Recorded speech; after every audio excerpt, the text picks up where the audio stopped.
Yes, guys, welcome to the second session of our breakdown of the BBI report. Yesterday, in our first session, we looked at the health sector, and proposals that were made about the health sector. Now, today we are going to ask ourselves a simple question concerning the BBI report because it proposes the creation of a Prime Minister's office and two deputies in a bid towards political inclusivity. The first thing I want to say is political inclusivity should not be used to mean including all leaders in governance.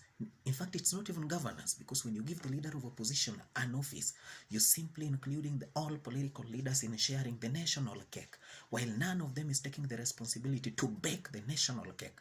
So the common Kenyan citizen, the Wanjiku, is being asked to bake extra cakes for an extra office. Anyway, that one aside, we shall come to it at the right time. The first question that we need to ask ourselves is, do we need a prime minister and two deputies? I want us to look at this in context.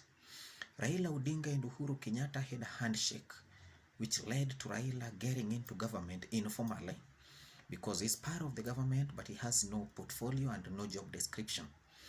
In the year 2018, last year but one, Raila's office was allocated 72 million shillings. This is an office that is occupied by somebody without a portfolio, occupied by somebody whose job description does not exist anywhere in the constitution. That one aside, let's look at figures, let's look at the money, let's not get into whether the constitution describes the job or not. 72 million shillings for an office of somebody who has no role in government. Now we are establishing a prime minister's office. This would then mean that when we have a prime minister's office, now this will be a public officer with a clearly defined job description, a clearly outlined portfolio, well-equipped office, sufficient staff, enough national duties, whether he's going to share off some duties from others and heap them upon himself, or there's going to be a duplication of duties, but he will have duties according to the constitution, which means that he has to have staff.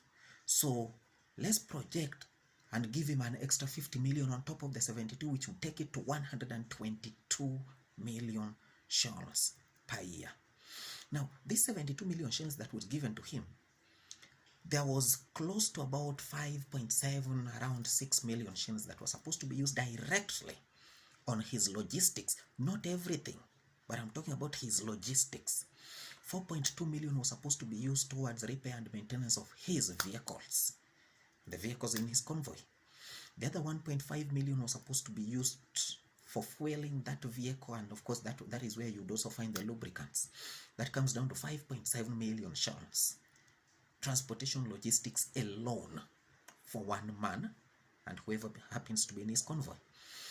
There was supposed to be 10 million shillings that was going to be used for paying wages for the workers in that office. The office he occupied since 2018, that is what I'm talking about, not even the Prime Minister's office. There was 20 million shillings that was supposed to be paying insurance cover for these people. Remember, these are now public officers. So he's got to have employees who will have access to a pool of vehicles and insurance cover. They're public officers. 26 million shillings was supposed to be used in purchase of vehicles and other transport equipment. Then there would be 10 million shillings to be spent on office furniture. Now, if we make him a prime minister, then the staff is going to increase considerably. The increase in staff would mean increase in expenses. Add on to that 2 DPMs. Now, adding 2 DPMs to the PM, let's give them an average of 300 million, between 300 and 400 million shillings per year.